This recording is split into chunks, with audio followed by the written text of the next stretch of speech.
Olá, minha amiga, meu amigo, hora do nosso encontro nesta segunda-feira, dia 10 de novembro.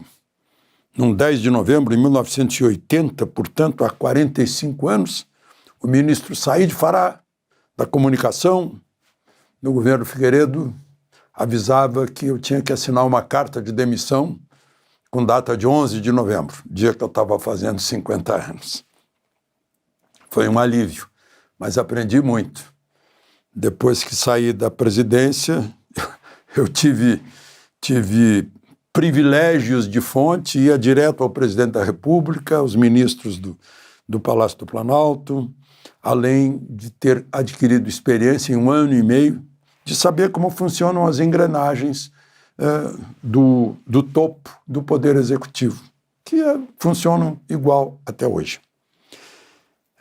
10 de novembro. Num 10 de novembro, Getúlio Vargas, em 1937, fechava o Congresso Nacional e instituía a ditadura do Estado Novo. Ele mesmo, na biografia, nos diários dele que eu tenho, ele se chama de ditador. Estado Novo foi uma cópia do regime de Salazar, que já estava vigente desde 1933 em Portugal. Mas, num 10 de novembro, em 1800, deixa eu ver aqui em que data nascia, o Andrei Tupolev, você sabe, nos aviões russos, Tupolev, né, grande desenhista aeronáutico, foi em 1888. E sabem a nacionalidade dele? Ucraniano. A Ucrânia ajudou muito a Rússia. Em 1555, Nicolas Durand de Villeguignon chegava ao Rio de Janeiro. Ficou 12 anos lá. A presença dos franceses na Guanabara está contada nesse livro maravilhoso do meu querido amigo, que já se foi, embaixador Vasco Maris. Excelente. Presença dos franceses e muito religiosos, né?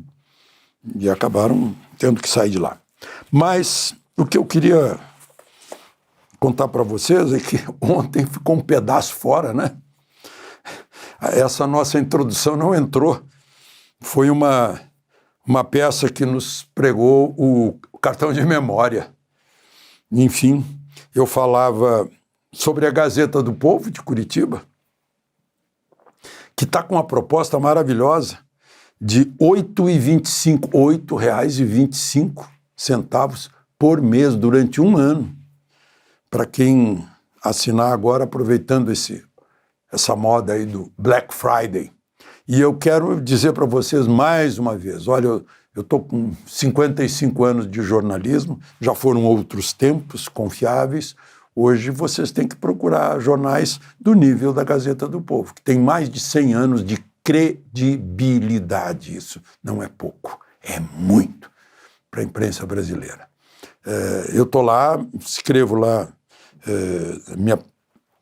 estou lá com frequência, assim como eu não sou dos melhores lá, tem gente muito melhor do que eu escrevendo lá, gente muito boa. Por isso eu recomendo a Gazeta, e se você quiser aproveitar essa proposta aí do Black Friday, de R$ 8,25 por mês durante 1 ano, é aí no gazetadopovo.com.br, tudo junto, né? gazetadopovo.com.br/Alexandre Garcia, ou entrar aí nesse QR Code. É uma tremenda proposta. Mas ontem também não saiu e eu falei sobre um aniversário que eu esqueci de falar, que foi na sexta-feira, em 1955, se não me engano. Ele estava fazendo 74 anos. O general de exército, conhecido no exército como o eterno comandante do exército, Eduardo Vilas Boas. Foi comandante militar da Amazônia, nasceu em Cruz Alta, Rio Grande do Sul. Foi comandante militar da Amazônia e depois comandante de operações terrestres e, por fim, comandante do exército. A gente conversou muito quando ele era comandante de operações terrestres sobre a Amazônia. Eu lembro até de um almoço no Hospital das Forças Armadas em que ele deu uma geral sobre a Amazônia. E tivemos uma última conversa quando ele era comandante, no Natal de 2018. Na manhã de Natal, no PC dele, no QG do Exército, conversamos assim cerca de 2 horas. Ele já estava na cadeira de roda, ele já tinha um tempo do diagnóstico de esclerose lateral amiotrófica, que é uma doença gravíssima, né? Mas ele ainda podia conversar. E eu lembro que ele me perguntou: você que esteve no governo Figueiredo, por que o governo militar não valorizou o suficiente gente como Jarbas, Gonçalves, Passarinho e Mário Davi Andreasa? Eu disse: olha, naquele tempo, general não faria continência para coronel. Daqui a uns dias, generais vão fazer continência para um capitão. Ele achou muita graça. O humor dele, sensacional. Ele pediu para sair no governo Temer, ele já era do governo Dilma, no governo Temer ele pediu para sair, Temer não aceitou, ele ficou até o fim, né? Já de cadeira de roda. Na despedida dele, em janeiro, no Clube do Exército, eu lembro, né, mostrando todo o humor dele, o ajudante de ordens veio ao lado dele enquanto ele fazia o seu discurso de despedida com um guarda-chuva. Aí ele falou sobre os presentes ali. Eu lembro que estava o general Gleuber, o último ministro do Exército, que brilhou na educação, no ensino, no Exército. O general Enzo, que era de engenharia, se não me engano. Mais 2 outros ex-comandantes que lá estavam. E mostrou em que eles se distinguiram. Aí ele disse: quanto a mim, eu me distingui pelo fato de ter autorizado o uso do guarda-chuva com uniforme. Aí o ajudante de ordens abriu o guarda-chuva e disse: só não definimos ainda como vai ser a continência, se é na pala do guarda-chuva, na borda do guarda-chuva ou não. Todo mundo riu, ele também. Guardando o humor, e parece que isso, com o tempo, se fortificou ainda mais, né? A resiliência dele, o valor dele, porque hoje ele se comunica com os olhos, escreve no computador e dialoga com as pessoas. Continua acompanhando o país, né? Como naquela mensagem que ele disse que o Exército não é algo isolado do povo, é o próprio povo que sente as mesmas agruras do povo. Exército, como a gente sabe, é feito de soldados e não de funcionários públicos fardados, né?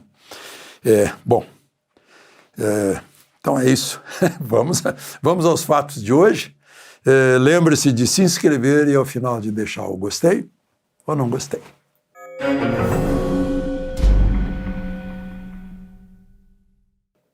Pois o discurso do presidente do Brasil nessa CELAC, que é uma união de países esquerdistas da América Latina e do Caribe, que foi feita para dar um apoio à Venezuela de Maduro, o presidente Lula, em 2 ocasiões, demonstrou que o serviço de assessoria dele está em perigo, porque não informa direito as coisas. Ele, por exemplo, num trecho do discurso, ele fala do acordo Mercosul-União Europeia e dá praticamente como certo o acordo a ser firmado, que seria firmado em 20 de dezembro. Já dando números das consequências do acordo, de tantos trilhões, pegando 700 e... como é que ele disse aqui? 718 milhões de pessoas, 22 trilhões de dólares. Né? Poderia falar em euros, né? Ele é tão contra o dólar, que afinal é com a União Europeia. E eu disse que esse acordo prova que é possível multilateralismo também no comércio, como se já fosse certo. No mesmo dia em que a ministra da Agricultura da França, Annie Genevard, disse: não assinaremos esse acordo. Nós apoiamos os nossos agricultores, não vamos assinar um acordo que a longo prazo vai condená-los. Pronto. Não adiantou todas esse rapapé com Macron, né? E a outra desinformação foi sobre a tempestade, o tornado, no sul do país, e que ele só se refere ao Paraná, como se só tivesse acontecido no Paraná e não em Santa Catarina. Paraná foi Rio Bonito, né? Foi Guarapuava, foi Turvo, né? Mas lá em Santa Catarina foi Xanxerê, foi Faxinal dos Guedes, foi Dionísio Cerqueira. Né? Dionísio Cerqueira, eu acho que é o nome de um grande autor da Guerra do Paraguai, da narrativa da guerra. Né? Bom, mas enfim. Pegou feio em Santa Catarina também. Né? E falando nisso, como se fosse novidade o tal de eles abandonaram o aquecimento global, né? Viram que era fajuto, agora passaram para a crise climática, algo assim. Só que teve tornados muito piores nos mesmos lugares em 1959, com 90 mortos. 1959. Não é de agora, né? Pois é. E também não informaram o presidente. E ele depois voltou para Belém, fez um discurso de improviso, repetindo críticas que havia feito na Colômbia, lá em Santa Marta, contra Trump. Repetiu. Intervenção de Trump isso e aquilo, uma nuvem negra que baixa sobre o mundo, coisas assim. Está pouco ligando para os exportadores brasileiros que estão perdendo. Agora, no último mês de outubro, deu 38% a menos em relação a outubro do ano passado, as exportações para os Estados Unidos.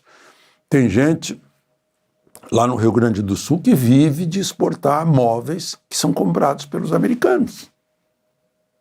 Só que chegando lá, 50% mais caro, como é que vai comprar? Em vez de $1.000, é $1.500. E aí? Parece que o presidente não está... A gente diz que o presidente está sempre pensando em eleição. Parece que não está. De Brasília, Alexandre Garcia.